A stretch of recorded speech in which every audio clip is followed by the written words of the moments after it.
चोरदा या नदीचा किंबहुना ओढ्याचा उगम कशेडी माथ्यावरील डोंगर उतारावर होतो. पावसाळी असे अनेक लहान मोठे पाण्याचे ओघ तयार होत असतात. आकाशातून कोसळणारे देवाचे पाणी उताराकडे वाहून जात असते. वाहताना सोबत उतारावरील माती नदीत पुढे समुद्रात वाहून नेली जाते. पावसाळा संपल्यावर पुढील 8 दिवसात हा नाला कोरडा होत जातो.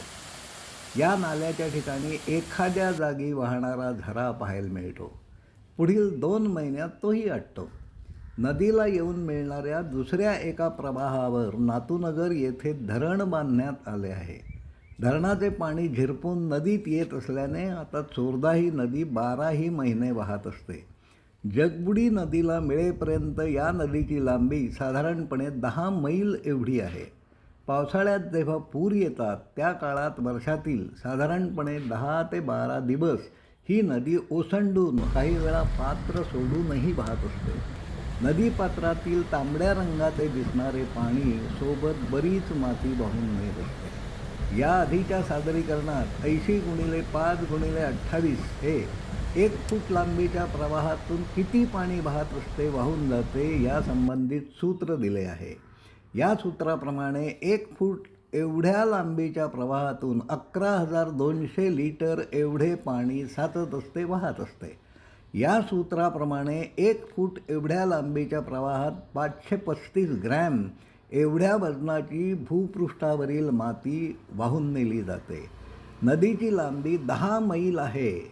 यापुढे ही नदी जगबुडी नदीला जाऊन मिळते. याचा अर्थ 5280 गुणिले 10 गुणिले 535 भागिले 1000 म्हणजे 28,248 किलो भूपृष्ठावरील एवढी सुपीक माती नदीच्या पात्रात एका वेळेला होती.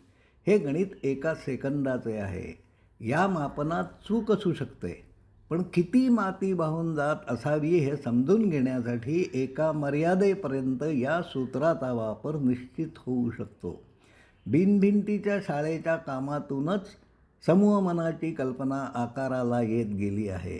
समूहमनाच्या प्रकल्पाचा मुख्य हेतू शिक्षण चित्रात बदल घडविणे, त्यासाठी रंजक उपक्रम तयार करणे व सदस्यांना प्रकल्पावर येणाऱ्या मुलामाणसांना पर्यावरण ही संकल्पना समजावून सांगणे हाच आहे.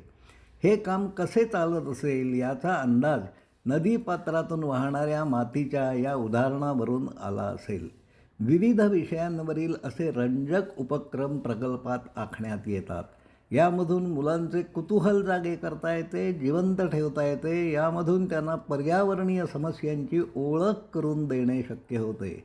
वेगाने बदलणाऱ्या परिस्थितीला सामोरे जाण्यासाठी काय करणे शक्य आहे याचा तपशील शिकणाऱ्यापर्यंत रंजक पद्धतीने पोचविता येतो.